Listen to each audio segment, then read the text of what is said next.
E aí, galera, tudo beleza com vocês? Sejam bem-vindos ao canal. Se você está à procura de bom conteúdo voltado à escritura, voltado à teologia, você está no canal certo. E como vocês perceberam, hoje eu não estou sozinho, estou aqui com o irmão Ezequiel. Dá uma alô aí para o pessoal, Ezequiel, por favor. E aí, Manuel? E aí, pessoal, tudo bom? E se nós vamos começar não, ele vai falar, vai nos dar uma aula acerca de juízo investigativo. Então, deixa eu logo apresentar ele. Ele é bacharel em teologia, mestre em teologia, correto? Sim. Autor de alguns livros aí que são voltados, pelo que eu andei pesquisando, principalmente da área de arminianismo. Tem bastante coisa. Tá para lançar um curso faz tempo, viu, que eu estou aguardando lá na editora Reflexão, né? E sobre, acho que é a história do Adventismo, não me recordo muito bem, que eu estou aguardando, mas até agora não saiu, mas vai sair em breve. Verdade. Na verdade, eu gravei aquele curso já faz algum tempo. Eu não sei se aconteceu algum problema com ele ou não, porque ele não foi lançado. Mas eu vou lá manter contato com a Carol para ver como é que tá a situação lá. Beleza.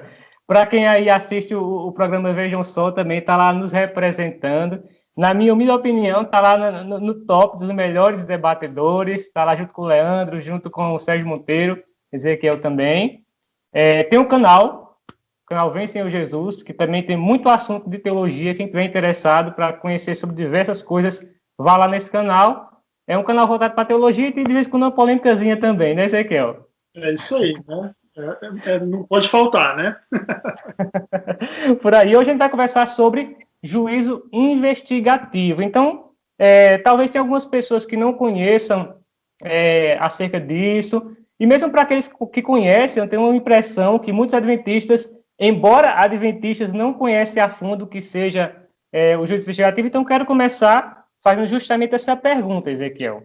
Você poderia definir, conceituar o que seria essa doutrina do juízo investigativo? E aí você fica à vontade, explane, tempo ilimitado. Maravilha, Manuel. Fico muito honrado e feliz aí com o convite. Que a graça de Jesus seja com você. Assisti o seu vídeo junto com o Giovanni, muito bom. Giovanni Abonete, pessoal muito, muito bacana. O Bruno.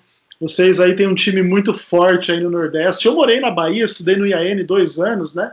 Então conheci um pouquinho aí da região, muito feliz mesmo de poder ter contato com o pessoal fera da teologia adventista aí como vocês. Na verdade, o que acontece é o seguinte, o juízo investigativo, ele é a visão adventista a respeito da doutrina do juízo divino, ok?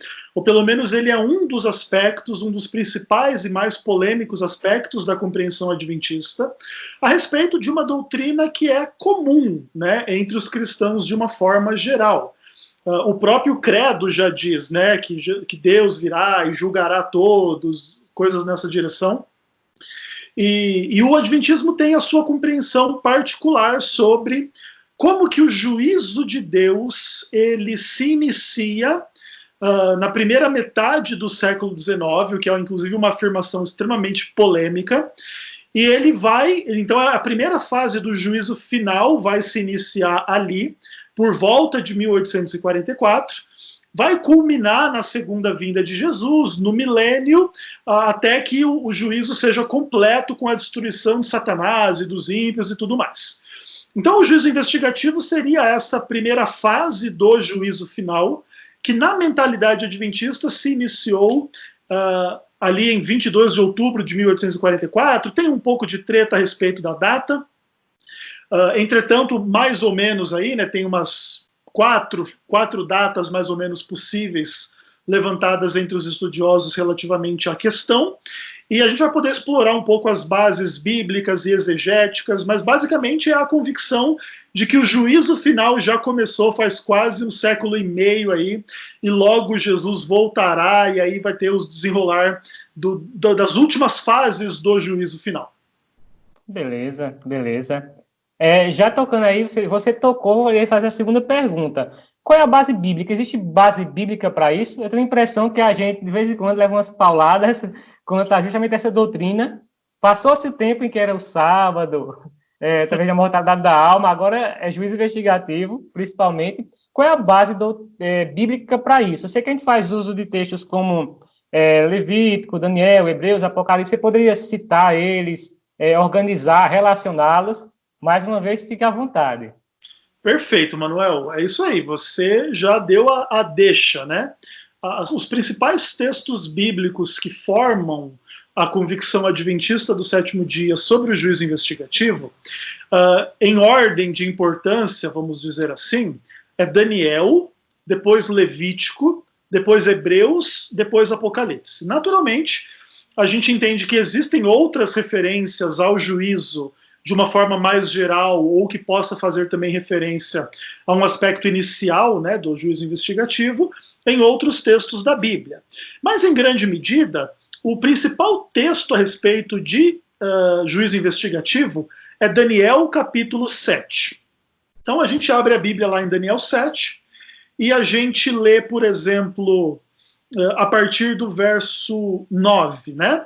Diz assim: continuei olhando até que foram postos tronos, e o ancião de dias se assentou. Sua veste era branca como a neve, os cabelos da cabeça como pura lã. Seu trono eram chamas de fogo, e suas rodas eram fogo ardente. Um rio de fogo manava, saía de diante dele, milhares de milhares o serviam, e miríades de miríades estavam diante dele. Assentou-se o tribunal, e se abriram os livros. Em grande medida, esse texto de Daniel capítulo 7 é o principal texto do juízo investigativo. Agora, claro, quando o adventismo se aprofunda na sua compreensão do livro de Daniel, o adventismo compreende que os capítulos de Daniel, eles estão relacionados entre si dentro de uma estrutura literária muito interessante. Então, existem paralelos entre o capítulo 7, o capítulo 8, o capítulo 9, os capítulos 10 a 12 e também com o capítulo 2. Para a gente fazer um panorama bem breve, assim, para as pessoas entenderem, por exemplo, lá em Daniel 2 existe uma estátua com 4 partes principais e dividida em 10 dedos nos pés da estátua, certo? Então é uma cabeça, um peito, um ventre, pernas e depois 10 dedos da estátua. Quando você chega em Daniel capítulo 7, você tem o quê? 4 animais, e no final dos 4 animais, o quarto animal tem 10 chifres. Você percebe que existe um paralelismo dentro da estrutura? É óbvio que as imagens não são idênticas. Podemos dar, por exemplo, um exemplo, né? Os pés são lá embaixo da estátua, né? Os chifres são em cima da cabeça do quarto animal, aliás. Entretanto, a dinâmica de divisão em 4 e depois uma divisão em 10, ela é bem nítida, né? Então, esse é o tipo de paralelo que aí inclui questões linguísticas, temáticas, termos ali no aramaico, no hebraico e etc., que os adventistas entendem como fazendo, de alguma forma, referência a uma estrutura que vai se repetindo, que vai se ampliando, e que de alguma forma, então, por exemplo, Daniel 7 é uma visão mais vívida da mesma cena de Daniel 2, ou da mesma visão lá que o rei tinha tido em Daniel 2. E aí, quando você faz esses mesmos tipos de paralelo entre o capítulo 8 e o capítulo 7, o capítulo 9 e o capítulo 8, o capítulo 10 a 12 e os capítulos anteriores, você começa a perceber que existe espaço para a convicção de que esse juízo em Daniel capítulo 7 é paralelo à purificação do santuário em Daniel capítulo 8. E aí você vê quando que acontecia a purificação do santuário lá na mentalidade bíblica? No dia da expiação, e aí você vai para Levítico 16. Claro, eu estou aqui fazendo uma apresentação muito breve da questão, e eu preciso também alertar os telespectadores de que existe treta infinita a respeito se essas convicções são corretas, se elas são boas aplicações, se é uma boa exegese. O livro de Daniel é um dos livros mais complexos da Bíblia, né? Então existem leituras diferentes da leitura adventista. Mas basicamente, então, o que é? Esse tribunal que se assenta, onde abrem-se os livros, a purificação do santuário. Depois, lá em Daniel 9, se fala da unção do Santo dos Santos, né, que também é uma linguagem do santuário, do lugar santíssimo do santuário. Então o Adventismo entende essas referências todas como fazendo referência a um fato muito importante. Lá em Daniel capítulo 7, para poder terminar aqui, você falar também, Manuel, quando o anjo ele vai explicar um pouco dessa cena, ele vai retomar um pouco dessa imagem do capítulo 7, do verso 9 e do verso 10 que a gente leu, e lá no verso 26 e 27 em diante vai dizer que o chifre pequeno vai proferir palavras contra os santos, vai mudar a lei de Deus, mas depois se assentará o tribunal para arrancar o seu domínio e tudo mais, e aí o reino e o domínio e a majestade dos reinos do céu serão dados ao povo dos santos do Altíssimo. Então percebe, lá em Daniel capítulo 7, o que existe é a sequência de eventos na história mundial, e quando a gente chegasse perto do fim da história, nós teríamos o assentar do tribunal. Então o que os adventistas entendem a partir disso? De que antes da volta de Jesus, haveria o estabelecimento desse tribunal. Então, inclusive, esse estabelecimento indicaria que nós estaríamos vivendo nos últimos momentos da história humana, e como resultado desse juízo, Cristo iria voltar, iria destruir o chifre pequeno, a Babilônia, o anticristo, essas coisas todas, iria levar o seu povo para os 1000 anos no céu, que também é uma visão bem diferente da maioria dos cristãos em relação ao milênio, uma questão, o adventismo tem uma percepção um pouco singular nesse quesito. E aí você teria, então, os desdobramentos do juízo comprovativo e do juízo executivo. E aí estaria finalizado o juízo investigativo quando Jesus voltar. Então, basicamente é isso. É essa convicção de que, no fim dos tempos, existe esse tribunal. O adventismo estabelece esse fim dos tempos a partir de 1798 e 1844, como dois marcos importantes para alguns, enfim, trechos do livro de Daniel e do livro do Apocalipse, e isso é muita treta para todo lado, mas basicamente o resumo do resumo é esse. Deixa eu fazer uma pergunta a você aqui. Esse nosso entendimento acerca desse juízo tem alguma dependência da identificação do chifre pequeno? Porque parece que outras denominações entendem que o chifre pequeno é outra coisa. Certo.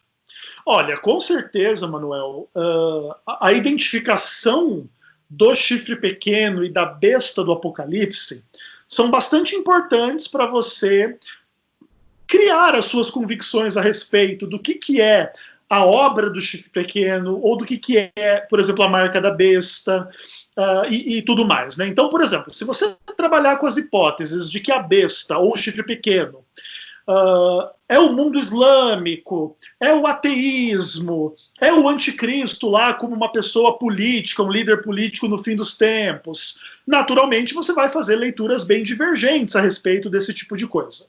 O adventismo mantém uma leitura historicista dos livros de Daniel e Apocalipse, e aí o adventismo é praticamente uma das poucas ou a única denominação um pouco maior que ainda mantém a interpretação historicista. A maioria das denominações que antes eram historicistas hoje debandaram para ou um preterismo ou um futurismo, né? Porque a visão historicista ela traz alguns desafios, porque as principais convicções do historicismo é o seguinte: o texto bíblico ele se cumpre desde o momento em que ele foi escrito e até o momento final, né? Então, por exemplo, Daniel fez referência à ressurreição, o Apocalipse fez referência à Nova Jerusalém. Então, essas coisas, a ressurreição dos mortos ou a Nova Jerusalém, ainda estão no futuro. Mas não é por causa disso que o livro inteiro só fala dos últimos 5 minutos do futuro, entende? O livro ele tem que ser relevante para a sua audiência original. Então o livro começa se cumprindo na audiência original, então Daniel já está se cumprindo desde 600 anos antes de Cristo. Aliás, ele não profetiza sobre a Babilônia? Está lá um pouco das imagens da Babilônia. Ele não profetiza que viria um reino inferior para tomar conta lá depois do reino global, depois da Babilônia? Opa! Inclusive Daniel, ele foi um certo líder lá na época dos Medo-Persas, né? Então, ele já, inclusive, ele profetizou o que iria acontecer e ele já participou um pouco do cumprimento da profecia, né? Viria ali o Ciro para libertar, e depois para reedificar e restaurar Jerusalém. Depois tem umas profecias a respeito disso em Isaías, em Ezequiel, que são os profetas exílicos, né? Então o livro já está se cumprindo desde aquela época. João também, quando escreve o Apocalipse, ele escreve as 7 igrejas que estão na Ásia. Ele já, inclusive, provavelmente, uma delas, João morou lá em Éfeso, né? Então começa a se cumprir ali, mas ainda tem os desdobramentos no fim dos tempos. Então o Adventismo entende que o chifre pequeno e a Babilônia representam o papado como o cumprimento da apostasia lá de 2 Tessalonicenses capítulo 2. Claro, a gente está fazendo aqui uma afirmação que talvez alguns irmãos católicos ou mesmo evangélicos possam achar gratuita, a gente não está fundamentando de melhor forma as questões, a gente só está dando esse panorama. Então a gente entende que o catolicismo romano ele é a materialização da apostasia, onde se mesclaram com os conceitos judaico-cristãos, conceitos pagãos, filosóficos, que vão introduzir noções de heresia, de imortalidade da alma, invocação dos santos, adoração de imagens, guarda do domingo. Lembra que a gente leu ali em Daniel capítulo 7, que o chifre pequeno ia mudar a lei de Deus? Então agora a lei de Deus diz que não pode adorar imagens, aí agora a igreja diz que pode. A lei de Deus diz para guardar o sábado, a igreja manda guardar o domingo. E dentro desse processo histórico, a gente entende que iria chegar um momento no final dos tempos onde o santuário de Deus seria restaurado, essa obra que lançou a verdade de Deus por terra seria combatida, e o resultado final desta dinâmica se daria na destruição da Babilônia do Apocalipse, do chifre pequeno, na segunda vinda de Cristo. Então a gente entende que o juízo investigativo é o primeiro alarme, é a primeira trombeta, vamos pensar assim, de que esse tempo está chegando, e já está chegando há algum tempo, então a gente está cada vez mais perto de ver os cumprimentos finais e a própria segunda vinda de Cristo. Beleza, boa exposição. Uma terceira pergunta aqui. Por que essa doutrina ela é tão atacada de todos os lados? Quais seriam aí as principais críticas, você poderia citar uma ou duas, que outras vertentes fazem contra a doutrina do juízo investigativo? Já ouvi, por exemplo, que é como se o adventismo tivesse dizendo que a obra de Cristo na cruz não foi suficiente, está inacabada, ou que vai contra a doutrina da justificação pela fé, e tantas outras coisas. Poderia dar aí alguns exemplos? Perfeito, Manuel. Na verdade, o que acontece é o seguinte.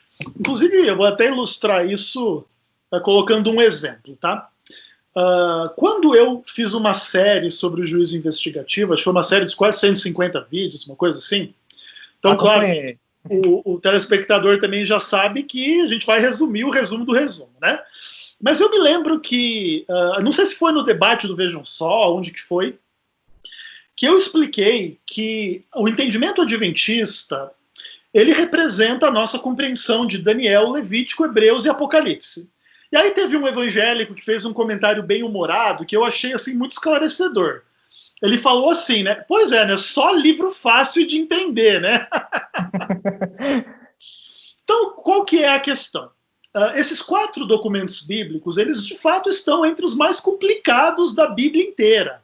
Por exemplo, pega o Pentateuco, as pessoas amam Gênesis, a galera pula Levítico.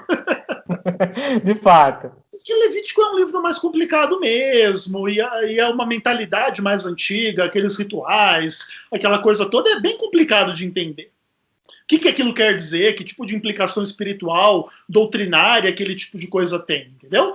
É muito complicado, e inclusive porque é uma coisa muito Antigo Testamento, né, o cerne ali da legislação levítica. Então, os cristãos que têm um pouco da percepção que o Antigo Testamento foi superado, ou meio que abolido e tal, os caras não dão muita atenção, entendeu? Então, esse já é um tipo de problema. Se a base da nossa doutrina é uma compreensão sobre Daniel lido à luz de Levítico, você já vai entender que muitos cristãos vão ter dificuldade, né? De entender ou mesmo de concordar. Claro, tem muito cristão não adventista que é bom de Antigo Testamento, que estuda Antigo Testamento e ainda assim tem visões diferentes. Mas então cada coisa é uma coisa. Por exemplo, aí, quando que a gente vai entender isso no Novo Testamento? O livro de Hebreus vai falar bastante desse tipo de coisa, do santuário da terra, do santuário do céu, dentro dessa relação, né? E o livro do Apocalipse também é construído com base nessas ideias todas, mas são todos livros muito complicados. Então pense o seguinte, Daniel, Levítico, Hebreus e Apocalipse. São alguns dos livros mais complicados da Bíblia. E se essa é a base da nossa doutrina, é óbvio que vai ser encontrado milhões de argumentos para ir contra a nossa doutrina. Por quê? Porque os textos bíblicos são complexos. Tá? Eu dou o exemplo aí do chifre pequeno e da Babilônia do Apocalipse. Existem milhares de leituras possíveis, né? Inclusive eu lembro que eu fiz uma piada na época que a Dilma ainda era presidente do Brasil. Eu estava pregando numa igreja adventista e eu falei assim, gente, o que diz Apocalipse 13? Que a besta tem 10 chifres e 7 cabeças. E eu falei assim, e se o livro dissesse que a besta tem 9 dedos, a gente saberia que era o Lula. Por quê? Porque a imagem simbólica, ela pode ser aplicada a qualquer coisa, né? Ou a muitas coisas, pelo menos, né? Então, assim, como, por exemplo, Daniel e Apocalipse são livros muito simbólicos, existem muitas formas de você ler os símbolos, as cenas, as imagens, a relação, por exemplo, de Apocalipse, aliás, de Daniel 7 com Daniel 8, de Daniel 8 com Daniel 9. Então, existem muitas polêmicas a respeito do entendimento adventista, especialmente porque, como é uma coisa grande, complexa, profunda, pesada, com uma base veterotestamentária forte e também os livros do Novo Testamento bem complicados, o que acontece é que a teologia adventista ela tem implicações muito ruins para os cristãos, de uma forma geral, que querem manter algumas noções que a gente acaba considerando herética e equivocada. Vamos lá. A Bíblia aqui diz que o chifre pequeno mudou a lei de Deus. Então o Adventismo diz que isso aqui é a guarda do sábado e virou a guarda do domingo. Manuel, para você conseguir um trabalho que não trabalhe no sábado é complicado, não é? Sim. As pessoas não estão muito afim de trazer mais complicação para a vida delas.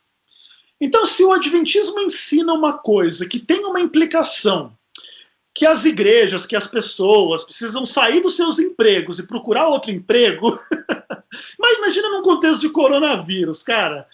Quem imagina, né? Tá todo mundo maluco. Cara, esse adventista tá louco, cara. Para com essa conversa, irmão. A gente tá trabalhando, ninguém tá roubando, ninguém tá matando, estamos vivendo bonitinho. Estamos fazendo nada de errado. Para com essa conversa aí, tá bom? Porque se o adventismo estiver correto, as implicações são gigantescas.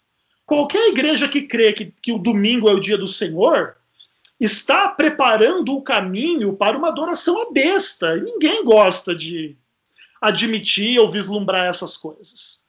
Então, o que acontece? É natural que os cristãos que não são adventistas, ao invés deles adequarem a vida deles à mensagem adventista, é muito mais fácil eles saírem dizendo que o adventismo é uma seita, que a religião ela é muito complexa e muito confusa, e é culpa da Ellen White, ou seja, a gente guarda o sábado não é porque está na lei de Deus, não, é por causa da Ellen White, é porque eles mal interpretam Daniel. Daniel é um livro que a maioria dos cristãos não estuda mesmo. Se você for lá numa igreja que não estuda Daniel, dizer que os adventistas interpretam errado e falar qualquer outra coisa em cima, quem tem base para discordar, né?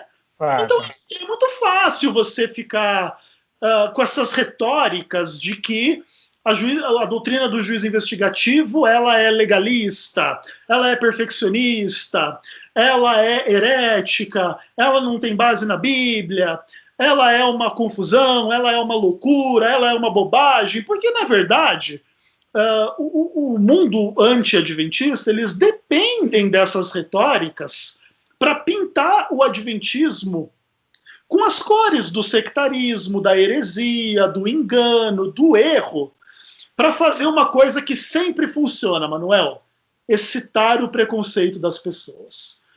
Preconceito é uma coisa muito forte, cara.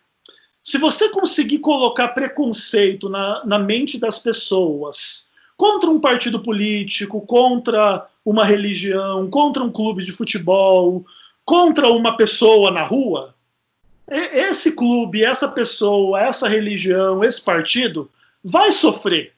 Tá? Imagina hoje no Brasil alguém dizer que é eleitor do PT. Sofre um zilhão de xingamentos e zoeira e julgamentos e tal. Por quê? Porque você conseguiu criar um preconceito contra um partido. Aí se é justo ou se não é justo é outro problema, tá? Então o que acontece? O adventismo ele tem implicações graves para as questões, né, para a vida, para a realidade, para aquilo que seja a lei de Deus, a vontade de Deus, o fim dos tempos. As coisas são muito complexas doutrinariamente. Então, os anti-adventistas buscam qualquer retórica, qualquer coisa, para tentar dizer que o adventismo está errado. Então, por exemplo, como a doutrina do juízo investigativo é de fato uma doutrina ampla e profunda, que a maioria das pessoas não conhece, então é muito fácil atacar a doutrina do juízo investigativo. É como eu saí dizendo o seguinte, sei lá, o comunismo tem uma doutrina lá que não sei o quê, que tem uma implicação lá, que é tudo errado. Mas ninguém vai estudar Karl Marx para saber se é ou não é. Não, se você colocar na cabeça dos outros que aquilo é do demônio, que aquilo leva à pobreza, que aquilo é ruim, todo mundo não quer nem saber desse treco. É o suficiente. É só isso. Então, assim, por exemplo, vou dar um exemplo só para terminar. Algumas pessoas dizem que o juízo investigativo é uma doutrina que nega a cruz, porque na cruz está tudo consumado, mas no juízo investigativo ainda existem implicações assim, tipo de redenção, de expiação, que ainda precisam se cumprir. Ah, beleza, então o juízo investigativo está errado. Ué, abre a sua Bíblia lá em Lucas capítulo 21. O que Jesus falou? Quando começar os sinais do fim do mundo, erguei a vossa cabeça, porque a vossa redenção se aproxima. Ué, a redenção não está completa na cruz? O Jesus pregou contra a redenção na cruz. É umas coisas tão idiotas, Manuel, que dá até pena, cara. Só que os evangélicos dizem, olha, a doutrina do juízo é contra a cruz, uau, então vamos ser contra essa doutrina. Só que o que acontece é o seguinte, inclusive voltando a Levítico, né? Como é que era o ritual em Levítico? Você tinha a expiação e depois o dia da expiação. Por exemplo, em Levítico 4, você levava o cordeiro derramava o sangue, e ali era feito expiação. Chegava em Levítico 16, tinha que fazer expiação de novo. Era o dia da expiação. Então, o que isso implica? A expiação tem um elemento já e um elemento ainda não. Jesus já morreu, isso nunca mais vai se repetir. Está consumado, acabou. Agora, os desdobramentos finais da obra de Jesus, que incluem a eliminação total do pecado e do mal, ainda não se concretizaram em última instância. E ainda vão se concretizar. E enquanto não se concretizar, ainda a gente aguarda a expiação, a redenção, nos seus aspectos práticos em última instância. Então, quando tiver novos céus e nova terra que habitar a justiça, onde o pecado e os pecadores que não se arrependeram do pecado não mais existirem, quando o diabo for destruído, aí você vai poder dizer, está consumado. Agora, isso não quer dizer que Jesus não realizou uma obra perfeita e cabal na cruz. É simplesmente um pouco da questão da tensão escatológica, que é a base do Novo Testamento. O reino de Deus já veio, mas ainda não veio.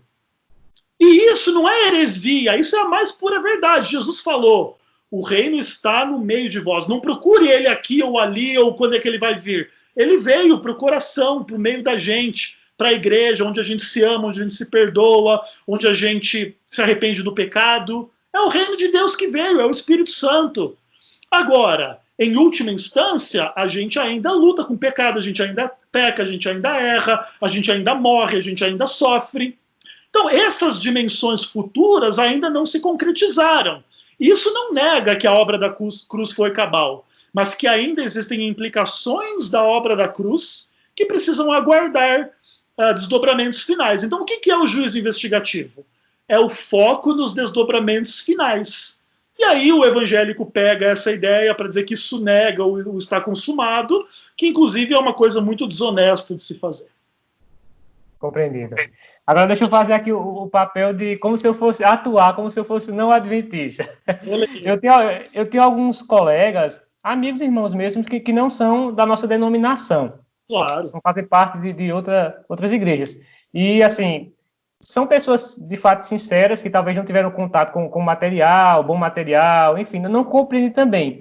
Você acredita que, de alguma forma, a membresia da igreja, por ter um entendimento errado do juízo investigativo, de propagar isso, não termina, de alguma forma, influenciando também a maneira como as pessoas compreendem a doutrina? E, se sim, de que forma, mais ou menos, o pessoal pensa? O pessoal adventista leigo. Vamos pensar o seguinte, ó. O juízo investigativo é uma doutrina que também passou por desenvolvimentos e amadurecimentos, tá? Por exemplo, as primeiras compreensões adventistas a respeito desse assunto não eram tão bem embasadas exegeticamente como são hoje. Vou dar um exemplo prático, tá? Certo. Por exemplo, eu tenho aqui nas minhas mãos alguns materiais importantes, tá? Eu tenho 4 livros aqui na minha mão, beleza? Um chamado Estudos Selecionados de Interpretação Profética, o outro, o número 2 aqui, Estudos sobre Daniel, o terceiro, 70 Semanas, Levítico e a Natureza da Profecia, e o quarto, A Luz de Hebreus, tá? Tem um outro, inclusive, sobre o livro do Apocalipse, é a série da Arcon. O que é isso aqui? Isso aqui é o adventismo respondendo treta a respeito do juízo investigativo. O que aconteceu? Os primeiros adventistas, eles tinham uma visão mais legalista de uma forma, inclusive, meio geral, não só sobre o juízo investigativo. Sobre a lei, o sábado, a salvação. Tanto que, por exemplo, na Conferência Geral de Minneapolis, 1888, teve bastante treta a respeito disso, né? E o adventismo ele é meio dividido quanto a essas coisas até hoje. Tem uma ala adventista muito legalista, muito farisaica, muito sectária, muito perfeccionista, e nós não negamos isso em nenhum momento. O que a gente avisa para os evangélicos, né, que querem tomar esse adventismo mais fanático, mais maluco, mais radical e etc., o que a gente quer avisar para os evangélicos é que eles não tomem o adventismo por completo, levando como fundamento esses que são os mais malucos, os mais doidos. É a mesma coisa que eu pegar o evangélico mais burro da face da terra e dizer o evangélico é todo burro. Não. Os evangélicos são extraordinários, tem gente maravilhosa, profunda, que ama Deus, ama Cristo. O catolicismo também, a gente nega às vezes um pouco do catolicismo, mas o catolicismo tem pessoas extraordinárias. Imagina que o maior teólogo de todos os tempos, fora os escritores bíblicos e o próprio Cristo, foi São Tomás de Aquino, cara. Um cara medieval, católico, que é um dos principais da teologia, né? Eu creio que ele é o maior teólogo, fora os escritores bíblicos. Então, o que acontece? Dentro do adventismo, o juízo investigativo foi muito um veículo de uma mensagem legalista, que traz um pouco de medo, e que inclusive é uma coisa compreensível. Não tem muito evangélico também que não tem medo dos 7 anos de tribulação e a besta. Tem, por quê? Porque os líderes ensinam que vai ter um tempo, que vai vir o anticristo, fica todo mundo com medo. Então isso também acontecia no adventismo. Então o que era? Você quer passar no juízo de Deus? Guarde o sábado, seja vegetariano, seja um adventista perfeito e fiel. E isso, de fato, às vezes cria um certo legalismo, sim. Isso cria um certo perfeccionismo, sim. Mas o que a gente tem que fazer quando a gente se depara com isso não é rejeitar a doutrina bíblica, é simplesmente refutar aquela pessoa mais radical, que está vendo implicações erradas na questão, né? Então o que acontece? Muitos evangélicos, eles olharam para o legalismo adventista, para o perfeccionismo adventista, para os adventistas mais radicais e tudo mais, e eles fizeram uma leitura até correta, na verdade. Por exemplo, quando você pega esse pessoal mais fanático, mais maluco, eles são bem sectários mesmo. Eles têm essa percepção de que o adventismo é superior às demais religiões, e que se não é adventista não é salvo, não ama Deus, e essas implicações não são verdade. A gente, como adventista, a gente mantém que a gente tem uma visão superior, em certo sentido? Sim, mas essa visão superior, ela nem tem por implicação que nós somos melhores. Nós que temos mais luz, às vezes somos mais infiéis. E tem gente por aí que a gente acha que tem menos luz e que são cristãos exemplares, que são pessoas de oração, que são pessoas de estudo da Bíblia, que fazem missão, e tem adventista aí guardando sábado, dormindo sábado inteiro, não fazendo nada por ninguém. Então as coisas não são simples, as coisas são mais complexas. E existe sim um lado negativo de usar o juízo investigativo para botar medo, para botar legalismo, e isso foi, sim, um dos fatores principais para o mundo evangélico fazer uma leitura de que o juízo investigativo é uma doutrina legalista e herética. Então, assim, o que a gente pode dizer quanto a isso é que cada coisa precisa ser avaliada em cada aspecto, tá? A gente rejeita qualquer leitura legalista e perfeccionista do juízo investigativo, ponto. Eu lembro, inclusive, quando eu fazia alguns debates quanto a isso, quando eu estava surgindo no mundo dos debates, e eu falei em um debate que, assim, que eu combato os adventistas legalistas. E eu lembro até que teve um cara que comentou assim, mas você tá maluco? Você é um legalista, não sei o quê? As pessoas, elas não entendem a complexidade do adventismo. O adventismo tem, né, um pouco de uma tendência, sim, fato, a um legalismo, a um perfeccionismo. Só que isso não é todo mundo que crê, todo mundo que aceita, pelo contrário. Nós temos muita gente esclarecida no adventismo de que a salvação, mesmo no juízo investigativo, é por graça, não é por mérito, é pelo que Cristo fez, é pelo que Cristo é. E se nós seremos julgados nas nossas obras, é porque nós podemos refletir nessas obras um pouco mais do caráter de Deus, do amor de Deus. E não só nós, o evangélico, quando ele ora, quando ele ama, quando ele prega, quando ele se afasta de um pecado, ele também está vivendo uma santificação. E essa obra pode ser julgada no juízo final e ele pode receber o galardão lá de Mateus 25. Olha, você visitou, você amou, você perdoou, você foi fiel, mas isso não quer dizer salvação pelas obras. Senão Jesus seria o herege da história, né?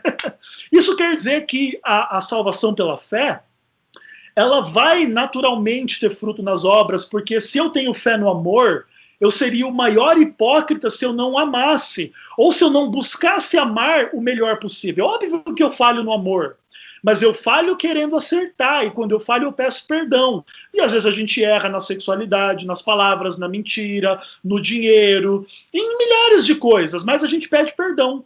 E quando a gente pede perdão, o que acontece lá no juízo investigativo? Deus perdoa. E quando ele nos perdoa, ele não lança contra nós esse pecado. Então, o adventismo, sim, precisa embebedar o juízo investigativo de graça, de amor, de fé, de boas obras, não por medo, porque eu vou conquistar a salvação guardando o sábado, devolvendo o dízimo e comendo alface. Não, a gente vai conquistar a salvação porque a gente crê naquele que nos salvou por graça, sem merecimento da nossa parte. E o juízo investigativo não se levanta contra isso. Simplesmente o juiz investigativo só pode fazer um tipo de pessoa temer. Aquele que diz que é cristão, mas na verdade não é. Esse tem que ter medo do juiz investigativo. Estamos quase finalizando aqui, vamos para a nossa penúltima pergunta. Tem alguma implicação prática acerca do juiz investigativo, ou fica só no campo da teoria? Tem alguma implicação prática no cotidiano do cristão que entende dessa maneira? Vamos lá. O evangélico vai poder entender muito bem o que eu estou falando, porque o Novo Testamento ele é muito claro em dizer o seguinte: já que Jesus vai voltar e vai destruir o pecado e o mal, vamos viver uma vida santa de amor, de fé e de verdade. Essa é a teologia do Novo Testamento. Essa não é a teologia da Ellen White. Com vistas ao fim do mundo, nós temos que ter uma vida melhor aqui e agora no mundo.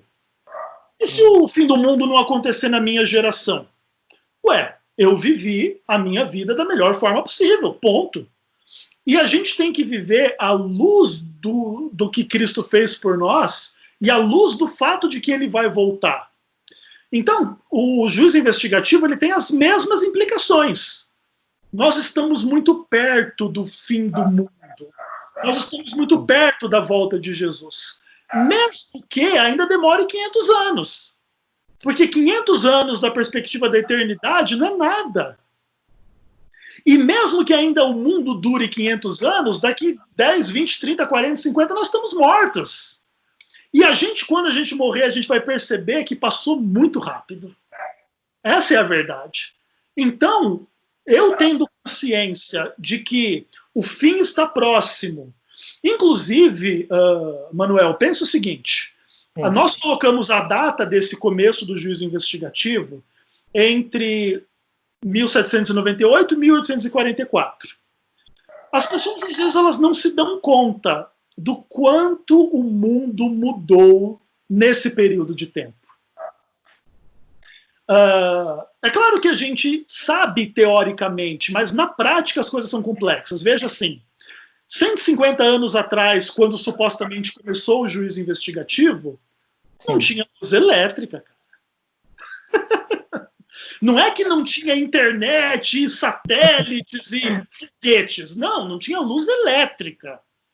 Inclusive, por exemplo, quando começou a ter os primeiros carros, né, que iam a 5, 10 km por hora, tinha um pouco da ideia que se um dia o carro chegasse a 50 km por hora, as pessoas iam morrer sufocadas, porque o vento ia bater na cara delas, e as pessoas não tinham uma ideia do que imaginário esquisito. Então, o que acontece? De 1700, 1800 para cá, em contextos de revolução industrial, revolução de transportes, de telecomunicações, de economia, de globalização e etc., o mundo é absolutamente outro. Hoje existe, não é que é fácil pregar o evangelho no mundo todo, não é fácil. Ainda falta uma obra a ser feita. Mas hoje a gente vislumbra que isso é muito mais fácil do que era 150 anos atrás.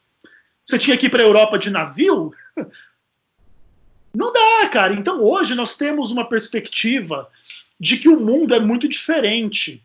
Outra coisa, você tem hoje, por exemplo, uma tecnologia como a blockchain, as criptomoedas, surgindo no mundo como um dinheiro eletrônico e blá, blá, blá. O perigo ou a forma desse negócio virar um sistema de marca da besta global com algum tipo de questão desse tipo de implicação é um tipo de coisa que em 10 anos está pronto. Óbvio, eu não estou dizendo que estará ou que é isso, mas eu estou dizendo que a tecnologia está caminhando num rumo, numa progressão, que é absolutamente evidente que a gente está caminhando para a volta de Cristo. Se isso não fizer você mudar a sua postura aqui, agora e hoje, na prática, o que mais vai fazer? Se você não criar essa consciência de que Cristo está às portas, você vai gastar o seu tempo com o quê? Querendo ficar rico com Bitcoin? Querendo ver 1 milhão de sites pornográficos? Ou você querer ficar fazendo tudo que o mundo oferece? Mas não importa o que o mundo oferece, tudo vai perecer. Se você ficar milionário com Bitcoin, daqui a pouco vai ter um fim do mundo. Como que isso não vai ter implicações para a sua vida? Eu não estou querendo dizer também que você não deve ganhar dinheiro, que você não deve estudar, que você não deve trabalhar, que você não deve viver a sua vida, entre aspas, normal. É aquela velha questão, viva como se Jesus não fosse voltar nunca, mas se prepare como se ele fosse voltar hoje. Esse é o ponto. E isso tem todas as implicações. Quando a gente pecar, a gente se arrepender.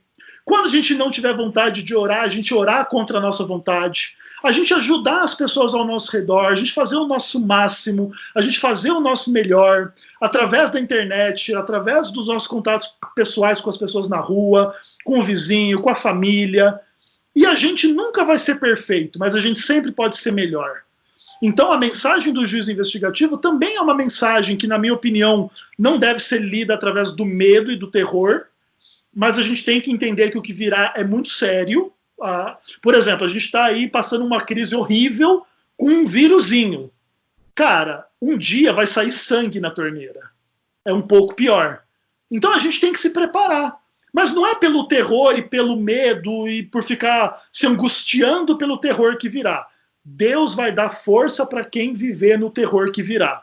Mas hoje a gente pode ser melhor. E com certeza a doutrina do juízo investigativo nos ajuda a levar isso com bastante seriedade. Amém. Última pergunta é, além desses livros que você mostrou aí no meio da sua aula, que material você indicaria? Um material aí para quem está querendo iniciar a leitura acerca do juízo e um material para quem quer se aprofundar, para quem já sabe alguma coisa, mas quer entender um pouquinho melhor. Bacana. Ó, eu recomendo sempre que as pessoas comecem a ter um pouco mais de noção da teologia adventista pelo Tratado de Teologia Adventista do Sétimo Dia. Então, existem capítulos aqui que são muito bons relativamente a esse assunto, tá? Então, por exemplo, ó, existe aqui o artigo sobre o santuário, existe aqui o artigo sobre o julgamento divino, existe aqui o artigo sobre o remanescente, as 3 mensagens angélicas. Então, esse material, de uma forma geral, ele contém algumas coisas muito legais que, sem você ter uma noção desse material, fica difícil você compreender melhor o juízo investigativo. Outro material fundamental, Nisto Cremos, também trata um pouco dessa questão a partir dos contextos ali do milênio, do fim do pecado, da volta de Cristo, desses contextos todos. Outro livro muito importante, Questões sobre Doutrina. Esse é um livro muito legal para você ter um panorama geral e algumas coisas bem específicas sobre o juízo investigativo. Por exemplo, né, tem uma pergunta aqui de um dos capítulos que é uma pergunta deliciosa, assim, na verdade, né? Onde eles falam como que o juízo investigativo se encaixa na compreensão arminiana da soteriologia e tal, né? Que exatamente é o ponto, né? Olha aqui, ó, a pergunta é a seguinte, vou ver se eu consigo mostrar e não sei se vocês conseguem ver. O juízo investigativo no cenário do conceito arminiano. Então, esse material aqui é um material extraordinário. Você vê aí que ele está bem lido aqui, o meu livro, muito bacana. O que mais? Existe um livro que eu acho que já tem edição um pouco mais moderna, que é esse aqui, ó, O Futuro, a visão adventista dos últimos acontecimentos. Esse material tem alguns artigos muito legais a respeito desse tema, viver sem intercessor, só vai ser salvo no juízo investigativo quem tiver sem pecado? Não é essa a implicação. Algumas coisas bem legais e interessantes. Acho que basicamente é isso. E claro, eu acho que, além de tudo, né, acima de tudo, a teologia bíblica, né? Estudar muito Daniel, muito Levítico, muito Hebreus e muito Apocalipse, e também, aos que não viram a minha série lá no YouTube, só digitar lá Juízo Investigativo Ezequiel Gomes, tem lá uns 100 e tantos vídeos a respeito, onde a gente aprofunda bem mais essas questões, tá? Beleza, dá para acompanhar e passar a quarentena assistindo. Dá para gastar bastante tempo. Eu acredito que tenha, certamente, umas quase 100 horas de conteúdo só sobre o juízo investigativo. Perfeito, cara, perfeito. E, cara, pois, muito obrigado. Foi maravilhosa a sua contribuição, sua aula acerca desse tema. Valeu. Bom, Manuel, eu que agradeço aí o convite. Eu fico muito feliz aí de saber que pessoas como você estão usando os talentos, os recursos para levar conteúdo legal, teológico para a internet. Isso é muito bom e que possa florescer. E em relação aos anti-adventistas, o que a gente sente falta é de um embate de mais alto nível, né? A gente não quer que todo mundo concorde com a gente a todo custo, mas vamos discordar num nível teológico maior para a gente poder se aprofundar, porque tem muita coisa maravilhosa para estudar em relação a esses temas todos aí. Amém, cara. Muito obrigado, valeu. Com certeza você vai ser chamado novamente. Já vou colocar você contra a parede para falar sobre arminianismo. Qualquer coisa que você vai dar conta aí facilmente. Tamo junto. Beleza, minha querida? Pois valeu. E valeu, pessoal. Tchau, tchau.